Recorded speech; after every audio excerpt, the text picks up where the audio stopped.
Let's start this one with just a very quick observation about one of the techniques here. In general, if I've got a differential equation like this, I've got f that solves a constant coefficient second order linear differential equation with the right-hand side g, then if I look at the derivative of f, then ah double prime plus bh prime plus ch, well, that's af prime double prime plus bf prime prime plus cf prime. And the key is that I can take each of those primes out as a derivative of the whole thing. And so that's a f double prime plus b f double prime plus c f all prime. And so that's g prime. And so this function solves an equation with the same coefficients, but with the derivative of g on the right-hand side. Really crucial that these are constants. Only when a, b, and c are constant. To make that a little bit more fancy, we're using a symmetry principle here. When a, b, and c are constant, this whole system is autonomous. That's the differential equation word. It means that I can translate with respect to time, and it doesn't matter what's happening. If I had an artificially variable inductance or resistance or capacitance, this would totally not work. This trick would totally not work. But it's a very nice trick when you have a system that is symmetric in time, in other words, with constant coefficients. Okay, so we'll use that as necessary from now on to go either from solutions of one problem to another problem, or of course to translate between solutions for Q and solutions for I. Okay, so now let's get even more interesting. Okay, it's not going to go very far beyond what we did with mass and spring, but it's the next natural stage. So now this guy is a voltage spike. Okay, so here's my circuit. Oops, that's a capacitor. Cheap. Okay, so here, and I don't have a resistance. So I just zap this guy with a little voltage, and then I just leave it as a closed circuit so it can equilibrate in whatever way it wants to. Okay, so what's going to happen here? Okay, so E3, I'll put an arrow here for the spike, even though it's not, it's a schematic version of a delta function, of course. And already, actually, this question of what the units of k are, what we did in number 1, even that's actually rather subtle. What are the units of k? So let's do that, and then we'll talk about what this is doing. Okay, so probably best to think about the hammer. There, the hammer, we had like J delta, and the J, remember, was a momentum. Okay, it was the impulse transferred by this thing, because it had to do with taking something that had area 1. What's fundamental, what normalizes the delta is not a value of delta, not a height of delta. It doesn't have a height. It's the area, right? So that has area 1. Okay, so that was the integral of force with respect to time that was equal to 1, and then that's momentum, and then we multiplied it by j to get the right momentum. Okay, so this is pretty subtle because this is it's acting as a force, right? We're putting it in, pretending that it's a force, and it's not really a force in the sense of a function, but it's in that forcing term. But the units of j are not force; they're momentum. That's really because delta secretly, it's not something we've had to talk about yet, but it's really important, has units, say if it's a function of time, of 1 over time. You can think about that. One way to justify that a little more carefully, somewhat more carefully, is that remember delta is h prime. That's an honest-to-God function. H is either 0 or 1. It has no units. But if you take the derivative of that with respect to time, then that should be units of 1 over time. If of course, if time is a variable. If this is space, it'll be 1 over centimeters or 1 over meters, something like that. Okay, so this is really important. We might come back to this at some point and make it more mathematically formalized as a symmetry principle of like what happens when you scale. It's really about what happens when you scale and change the scale of the x-axis. How do you want to think about delta? It's a fairly subtle issue. Okay, but for our purposes, we can just say, hey, it's a derivative of a function with no units. It has some secret units. And so in this case, okay, E3, that's supposed to be voltage, supposed to be an EMF. And so this is going to be volt times seconds. If you look at the progression of 1 and then 2 and then 4 in these problems, it was volts per second, and 2 was pretty obviously volts. I didn't even ask the question there. And now it's volts times seconds. Okay, so tricky thing, but really important. If you should always, when you get a final answer, you should always be checking units on the final answers. I haven't been doing that explicitly, but leaving it to you. But you should always check those units to make sure what's going on. And if you don't know this is in volt seconds, because this has secret 1/seconds, you're going to think you got a wrong answer when you might actually have a right answer. Okay, so enough about that. Okay, so what happens with I and Q? Okay, well, that voltage spike, that can cause the current to be discontinuous. Okay, that's a really important thing, and we'll see that come out of the math if that's not intuitive at all. So the current is actually going to be, bam, it's going to start up here.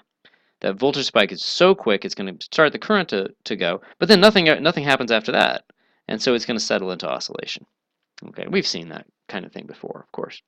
And then the charge is going to be something that, okay, that non-zero current right at the start is going to start charging the capacitor, and so that's going to go, ooh, let me do blue. Start charging the capacitor, but not the charge isn't going to magically appear. It's not going to teleport charge onto there. So it's not going to be discontinuous. Although in the next one we will actually have a discontinuous Q. So here is I. That's my prediction for I, and then there's the Q like that. Okay, so let's see if that is the right intuition. Okay, and if you don't have that physical intuition, then that's really okay, because the math is going to tell us. Okay, so E3 prime, if we're going to look at the I equation, of course, that's K delta prime. And so here, nice reason to care about, whoops, that was not good. If I move the mouse over this, it kind of moves in a weird way, sorry. Okay, so let's look at the equations. Okay, so we've got L, let's go ahead and do the Q equation first, because that has a delta, not a delta prime. It's a little bit more of a friendly object. So that's going to be K delta. So as far as Q is concerned, we hit a mass with a hammer. And so Q of T is K over L omega H of T sine. And then the other observation, as like what I started the video with, is this is the I of t from the previous problem, because this is just exactly the I equation. If we change this to an I, it is what we just did at the end of the last video. So nothing new here, but now it's what happens to Q. Okay, now Li double prime plus L omega squared I, that's equal to a K delta prime. Okay, so you can get it a couple ways. We know we actually did solve this problem when we started looking at the initial conditions. This is the teleporting guy. So the I actually is allowed to discontinuously change. And of course, if you don't believe it from that reasoning, if you believe this Q, take the derivative of that sucker, and you get K over L H of T cosine, which of course is discontinuous. Okay, so it's something to stop and think about and make sure you feel like you believe. If you have a voltage spike, super fast voltage spike, then that really can cause a sudden current, a discontinuity in the current. If you really want to think about it, if you're really skeptical, you can always go back to the approximations. Let's actually say this isn't a delta, maybe it's a square pulse, like this, like that, just really high and really narrow. Or a Gaussian if you really want something that's nice and continuous. But I think we're beyond where we need to be that skeptical about things. Although when we get to the next one, I will, before the end of this PDF, we will talk about delta double prime in that more skeptical way, which is always useful when you have something really new. Okay. So number 5. Okay. Now let's do something even more intense. Let's actually put a delta prime into the equation for E4. Okay, so it's a little hard to even draw a picture of that, right? But it's basically, we know that that's essentially a super, super sharp spike up and then a compensating super, super sharp spike down for E of t. So it's going to be a really massive and really short voltage spike, but then a exactly opposite voltage spike going down to cancel that out. And so what's that going to do? Okay. Well, first of all, units of K, I think we know the deal now. This has units of per second squared. That's volts second squared. So when we look at our, and I should have mentioned that at the end of the previous one, you should go back and make sure those units actually work out with the farads and the henrys and all that kind of stuff. It's good practice with units of electrical stuff. That was with where K was volts seconds. Now it's volts seconds squared. Okay. Now, what's going to happen with this? So if we believe in the previous example that a voltage spike can make a current turn on instantaneously, well, this super high voltage spike is going to make a very, very strong current turn on, but very briefly. And then this spike is going to exactly cancel out that current. Well, what that does is it fills up this capacitor almost instantaneously with a non-zero charge. So it actually does now sort of teleport some charge onto the capacitor. It's not really teleporting, it's not magic. It just happened really, really fast. So fast that we don't care about what was happening in the interim, which is the whole point of this whole delta function stuff. Okay, so we're going to just basically teleport a charge onto the capacitor, and then nothing happens after that. Once that spike is done, there's no forcing, and it's just going to be what happens, just like we did with the initial conditions video, just what happens when this thing happens to start with a charge on the capacitor. Okay, let's try it. Okay, so what we're going to do is we're going to do, so Q of t, we're going to differentiate what we had before. So let me just get the coefficients right. The previous Q was K over L omega H of t sine omega t, or really the easier way to say it is we're going to take the derivative of that sucker. Oh, hey, that's the old I. So new, as usual, going in each of these stages, going to the next problem. The new Q is the old I. And so our new Q is going to be K over L. There's so many different ways to skin this cat, really. Okay, so the prediction for Q, we're focusing on Q here first because going to I is actually going to be more seriously taking things like delta double prime, okay? So it's just going along, and as I predicted, it's just going to teleport that charge on the capacitor, and then just, it does what comes naturally, is it's just going to oscillate like any kind of second order system without any damping, okay? Now, so what about I?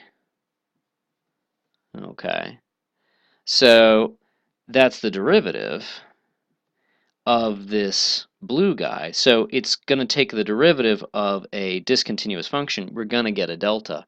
Let's use the trick that we've seen before, which is let's rewrite the blue graph, the Q, as a function, a continuous function plus a jump. So we're just going to take this guy and drag it down a little bit. So a good example of that technique that we did a few videos ago. Okay, and so let me just show it. So I of t, okay, so it's going to be K over L times the derivative of H of t cosine omega t. Okay, so the K over L is going to be in front. So I just need to rewrite what's inside there. Okay, so it's going to be a jump. Right, that just jumps, that goes from 0 to 1 with it once I've taken the K over L out, that's just going to be a 1. And then plus, now this I claim H of t, let me erase this, get a little room. We know what's going on. Cosine omega t.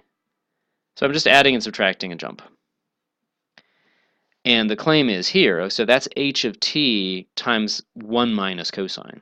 And 1 minus cosine is 0 at the origin. So this does the jump explicitly, and then another way to say it is just I'm shifting that blue guy down. Not this guy, because I'm subtracting H of t, not just 1. And it's shifting down to make this kind of picture. It's exactly what we did before. Okay, so now d by dt of h is delta. Okay. And then this one, we use that lemma that if you have a continuous function, then you can take its derivative in the ordinary way and get a piecewise function, and there won't be any hidden deltas. So the derivative of this guy is just the derivative of 0, 0, 0, and then the cosine shifted, but who cares about the shift?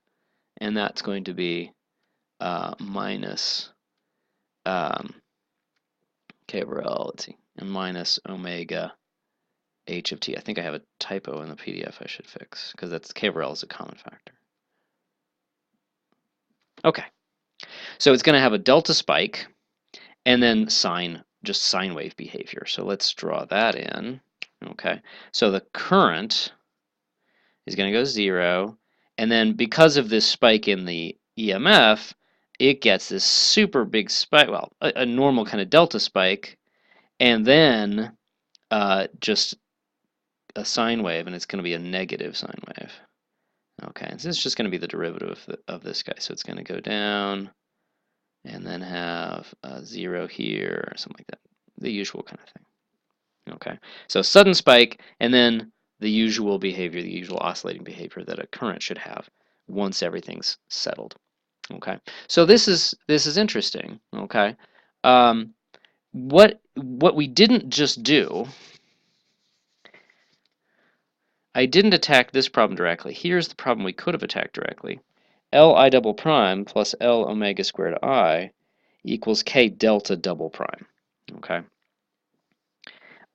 It was kind of, we did it slightly roundabout. We looked for Q first. We basically integrated both sides of this equation, solved for Q, which was based on a delta prime, which we did know from our mass spring stuff, and then just put the derivative back in. Pretty good strategy, really. A little bit of a cheat, though. But it's nice that we've actually seen a way to solve something where this is a delta double prime. Now, we don't have a good picture of the delta double prime so much. Okay, we know that delta is like this, and delta prime is like super big spike, and then immediately after super big compensating spike. And we'd like to get a picture of delta, what delta double prime looks like. That'll be the last video for this PDF, problem 6, where we actually look at, okay, let's approximate it. Let's sneak up on it, just like a delta can be approximated by these guys, and a delta prime can be approximated by these guys. What's the analogous thing for a delta double prime? And so that's what we'll do in the next one.